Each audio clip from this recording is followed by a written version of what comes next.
In this episode, we're going to bring the whole certification map back into one clear mental picture so you can recall it under pressure without feeling like you're juggling 22 separate facts. The trick to remembering the 3 domains and all the tasks is to stop thinking of them as a pile of requirements and start thinking of them as one continuous story. That story begins with governance, because someone has to decide what safe and acceptable use looks like in the first place. It moves into risk, because once you know what matters, you must identify what can go wrong and decide how to treat it. Then it lands in secure architecture and operations, because your decisions only matter if the system is built, controlled, and monitored in a way that makes safety repeatable. If you can hold that story in your head, you can usually place any task where it belongs without memorizing a rigid list. Before we continue, a quick note. This audio course is a companion to our course companion books. The first book is about the exam and provides detailed information on how to pass it best. The second book is a Kindle-only ebook that contains 1,000 flashcards that can be used on your mobile device or Kindle. Check them both out at cyber.author.me in the Bare Metal Study Guide series. Domain 1 is where you create the conditions for trust by making AI a governed capability instead of a collection of experiments. The most important memory here is that governance is not paperwork. It is decision-making with accountability. Domain 1 tasks focus on setting direction, defining roles, creating policies that actually map to reality, and ensuring privacy and ethics are not treated as afterthoughts. When you see a scenario that mentions leaders, auditors, accountability, scope, or acceptable use, your mind should immediately move to Domain 1 first, because the system is being defined before it is built. Domain 1 is also where you decide how oversight works, who approves changes, and what evidence must exist. If the organization cannot answer who owns the system and what rules it follows, everything else becomes reactive and fragile. That is why Domain 1 anchors the entire exam. A critical part of Domain 1 memory is how privacy and ethics live inside governance rather than sitting off to the side. Privacy is about managing personal information across inputs, outputs, and user access, which means you must think about what people will type, what the model might reveal, and who can see stored prompts and logs. Ethical guardrails are about reducing harm while still meeting business goals, which means you define boundaries, fairness expectations, and safe behavior rather than assuming the model will act responsibly on its own. These topics can feel soft to beginners, but they are operational because they turn into rules about data minimization, retention, access restrictions, and review processes. When you see scenarios involving customer trust, sensitive information, or harmful outputs, remember that privacy and ethics are not just compliance concerns. They are design requirements that shape architecture, controls, and oversight across the entire life cycle. Domain 2 is where you take the governance boundaries and translate them into risk language that can drive real decisions. The easiest way to remember Domain 2 is to keep the risk lifecycle loop in your head. Identify risk, assess it, treat it, and monitor it as conditions change. This domain is where you learn to recognize threats, evaluate what could go wrong, and choose controls that reduce the most important risks first. Domain 2 is also where you practice thinking in evidence instead of assumptions, because risk management is only meaningful when you can show why you believe a control is working. When you see scenarios mentioning threats, testing, assessments, or trade-offs, you are standing inside Domain 2. The exam often tests whether you can choose the right risk action, such as when to accept risk, when to reduce it, and when to avoid a risky use entirely. Threat thinking in Domain 2 becomes easier when you stop trying to memorize threat names and instead anchor on assets and pathways. If the asset is training data, you ask how it could be leaked, poisoned, or accessed improperly. If the asset is a model service, you ask how it could be misused, overwhelmed, or manipulated through inputs. If the asset is user interaction, you ask what people might reveal in prompts, what the system might expose in outputs, and how logs might quietly become a sensitive dataset.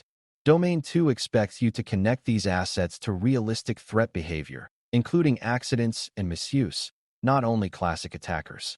It also expects you to understand that threats evolve, so monitoring and review are built into the risk lifecycle. When you remember this asset-to-threat relationship, you can reason through scenarios even when the language is unfamiliar. Testing and evidence are also central to Domain 2, and you can remember them as the bridge between risk theory and operational truth. Testing is how you find weaknesses before users do, and evidence is how you prove controls are operating rather than merely claimed. This is where audits, assessments, and structured validation methods show up, not as one-time hurdles, but as recurring checks that keep risk decisions grounded. Domain 2 also emphasizes vendors because vendors extend your system beyond your walls. Monitoring vendor controls through evidence, updates, and incident notifications keeps you aware, while verifying vendor security through audits, tests, and contract enforcement gives you leverage to demand fixes. When you see scenarios involving third parties, procurement, external services, or incident notifications from a provider, think Domain 2 immediately, because vendor risk is a risk lifecycle problem that never goes away after onboarding. Domain 3 is where the system becomes tangible because it focuses on secure AI technologies through architecture and controls. The best way to remember Domain 3 is that architecture is the map, and controls are the guardrails placed where the map shows risk is concentrated. This domain includes designing clear trust boundaries and data flows so you can see where information crosses from trusted to untrusted zones. It includes reducing attack surface by making smart deployment and integration choices so you do not create unnecessary pathways for misuse. It includes implementing protections for identity, secrets, and isolation so access is controlled, keys are protected, and compromises are contained. Domain 3 also includes integrating AI into enterprise architecture without shadow systems, which means aligning with identity, network, and data standards rather than creating an AI island that bypasses normal controls. When you see scenarios about system design, data paths, integrations, or enterprise standards, Domain 3 is the home base. A powerful memory hook for Domain 3 is to picture the system as a set of boundaries where data moves and decisions happen. Every boundary is a place where you ask, who is allowed to cross, what must be true before crossing, and what evidence will show crossing happened safely. Trust boundaries and data flows make those questions explicit, which is why they come first. Attack surface reduction is the next natural idea, because the fewer boundaries you expose to untrusted users and the fewer integrations you allow without need, the easier it is to protect what remains. Identity, secrets, and isolation then become the practical protections that hold the system together under stress, because identity decides who can do what, secrets prove identity, and isolation prevents one failure from spreading. If you can narrate those concepts in order, you can usually place any Domain 3 task correctly without forcing memorization. Now, to remember all 22 tasks without listing them, think of them as a journey through time and responsibility. The early tasks are about deciding and defining, which is governance, ethics, privacy, and accountability. The middle tasks are about measuring and proving, which is risk lifecycle thinking, threat awareness, testing, and vendor verification. The later tasks are about building and operating, which is architecture, data pipeline controls, model lifecycle controls, monitoring, and incident response. This is not a strict domain boundary because tasks overlap, but it is a reliable mental flow. When you read a scenario, ask yourself what phase of the journey is most urgent. Is the organization still deciding what is acceptable, meaning governance and privacy choices must be made? Is the organization deciding what could go wrong and what to prioritize, meaning risk and testing are the right focus? Or is the organization already running the system, meaning architecture, monitoring, and response must carry the load?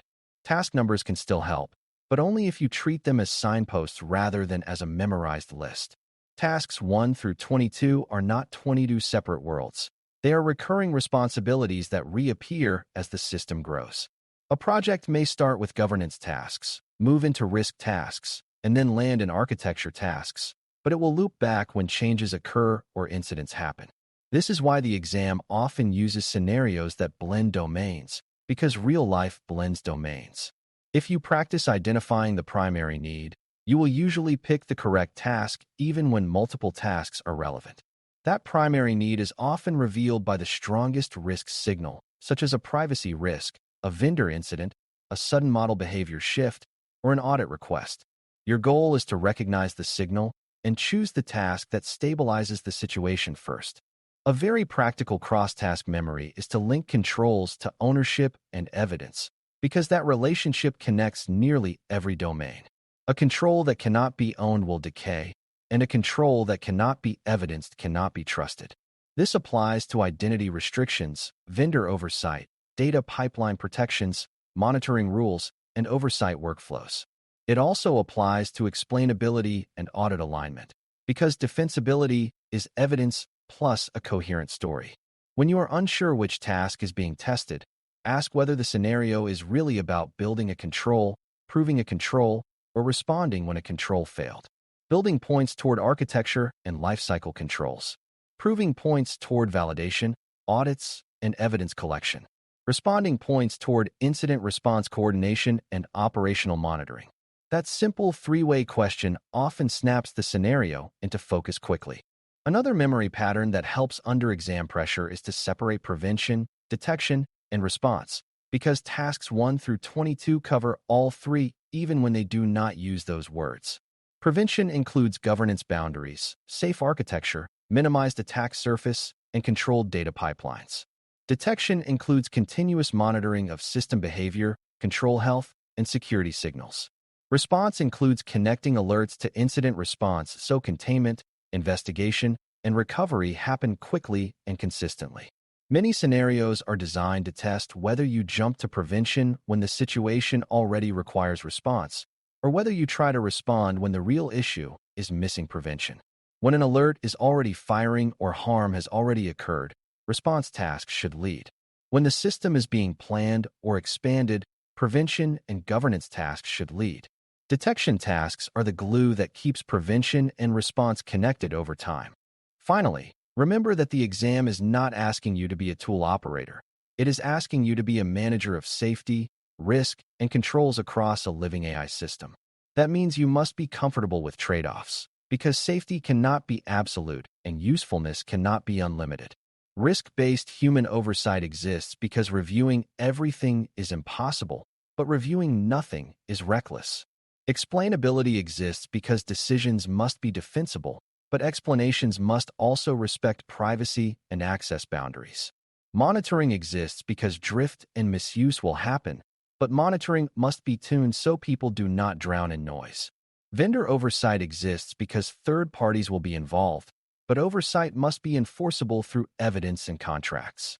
If you keep these trade-off pairs in mind, you will sound like someone who understands the field rather than someone reciting definitions. To close, the fastest way to remember the 3 domains and all 22 tasks is to hold a single story. Govern first, so purpose and boundaries are clear. Manage risk next, so threats and priorities are evidence-driven. And secure the technology last, so architecture and controls make safety repeatable in the real world. Domain 1 is about accountability, privacy, and ethics that set the rules of use.